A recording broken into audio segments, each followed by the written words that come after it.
sense. All right, gentlemen, let's come back to Lagos. For a mega city like Lagos, accommodation is a big challenge. But when residents turn bridges to homes, it calls for concern and action. Such a travesty was witnessed last week in lkoyi, where individuals who paraded themselves as landlords took advantage of the housing situation in Lagos to illegally allocate 86 under-bridge apartments to tenants for 250,000 naira rent. The state's Ministry of Environment and Water Resources removed all the structures. 23 persons have so far been arrested, as the law will take its course. Its course, rather. I do apologize. Gentlemen, I mean, 250,000, that amount is quite unbelievable. It's for the people who want to live in lkoyi now.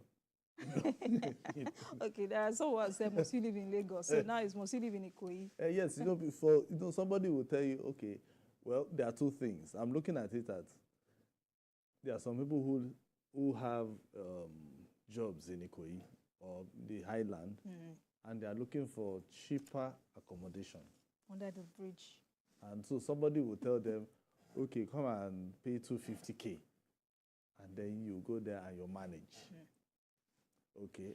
Because it's not everybody that can afford island. A one-bedroom flat in Nigeria can be like close to 1 million. And how do you want that person to, maybe he's earning maybe like 70,000, 100,000. Where do you want him to see 1 million? You live on the island. So if you are living on the mainland and you are working on the island and you are earning 150 or 100K, well, you can see that even your salary cannot take you home. So I'm not justifying this sort of life. I'm not justifying this because I don't know why people should debase themselves because they want to stay, they want a roof over their head. I would prefer to stay somewhere on the mainland, live comfortably, and then work on the island, no matter how much, no matter how much. But for you to now start staying under the bridge, because these are the same set of people that they will go to their village in December. They will begin to tell you, they are the ones that would close road and say they are living in Lagos. Where in Lagos? They don't have lkoyi. Where? What is their address? They don't have address. You understand? They will tell you that they are staying in lkoyi, And another thing is, these are the same set of people. I'm sorry to say. Sometimes when you drive past this area at night, yes. If your vehicle stops there, if your vehicle mistakenly coughs and you stop there, you're in trouble. I don't want to say it. So what the task force has done is very, very laudable. Because we don't want people to say, yes, I've seen so many things on social media where people say, there are homeless people everywhere. Yes, there are homeless people, even in New York. The last time I went to New York, people are sleeping on the floor. People slept on the floor, but not under the bridge. And people will come, give them food there. Yes, we know you have a problem, a housing problem. There's a housing challenge in New York, and they will give them. But you going to pay money. Those ones that are sleeping on the floor, they don't pay. Okay. But our own, somebody has actually constructed a house, 2-bedroom flat for somebody, and then started collecting 250K, 250,000 from. Come on now. It doesn't make sense. So why would I give you 250,000 and then at the end of the day, I'm not, because I saw some pictures. They even have families, children. I saw a woman carrying a baby. It doesn't make sense. Videos. It doesn't make sense. All right, Adeoye, while you react to this, one question that has been asked is, after evicting them, where do they go? Yeah. Thank you for that question. I think, first of all, let me say that I don't know where the governor of Lagos State got the current commissioner for environment and water resources. Let me say, I've never met him before, but I think you cannot fault the genuinity of his intention. That's correct. You can't fault his energy. You cannot fault his determination to deal with historic rot that has been that's associated with urban planning, the urban regional planning in Lagos, is working in a very hostile, difficult, and unruly environment that has seen a lot of violations, by institutionalized cartels. Lagos started planning, talking about town planning, 1928, when they started demolishing slums, because there was what happened at that time. There was bubonic plague. It's a kind of plague that, through bacteria, and people are dying and all that. And you say, look, so it's one of the cities that has the oldest town planning laws in Nigeria. But years of military rule has bastardized that plan, subverted it, destroyed it totally. It was in 1999 when the UPN tried to make a lot of efforts, but when, and they did try their best. But even after the coup of 1983, the military came again and destroyed everything. They were just allocating land to people and, subverted the civil servant and, took the political initiative to destroy a lot of things, A lot of places that are meant for rails within Lagos have been taken over by, So he's working in fact, I pity him.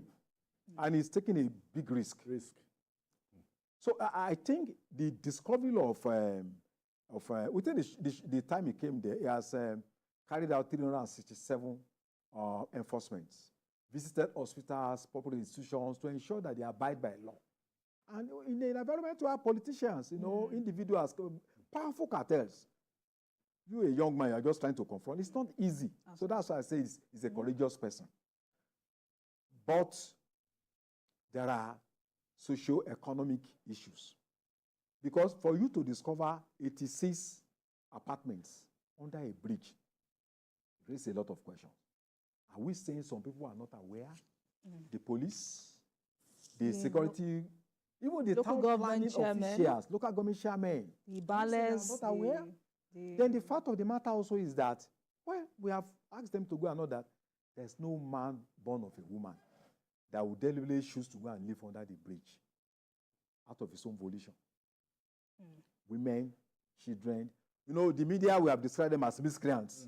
But among these people are great footballers, potentially, professors, medical doctors, children. But if you go to some dump sites in Lagos and all over the country, there are people who live there. They sleep there, they have their children there, they bath there, they defecate there, they feed there on those dump sites. It's not out of their choice. Unfortunately, that problem has been compounded in the past 15 years. The crisis in Middle Belt is making a lot of people to come down south, and the destination is Lagos. From West Africa, the Maghreb region, everybody is moving to Lagos. From southeast, everybody, northwest. So there's a whole lot of pressure on Lagos. Unfortunately, when the capital moved from Lagos in 1992, there was no compensation for Lagos, even though other countries, in Brazil, when the capital moved, in Germany, huge compensation in billions. So it's a crisis of, it's a crisis of the economy that is not just about arresting them, taking them. It's a crisis of housing. It's a crisis of the ruling class. It's a crisis of poverty. That in dealing with this problem, we have to look at how do we resolve the problem of housing in Lagos. And it means there must be, the land planning department, there is a lot of corruption going on there. They know those people are living there, but people are feeding on it. There's the reform. Then the commissioner needs to work with housing department, housing commissioner. He has to work with environment commissioner, because there is a whole lot of benefits when you are talking about town planning. Transportation, health,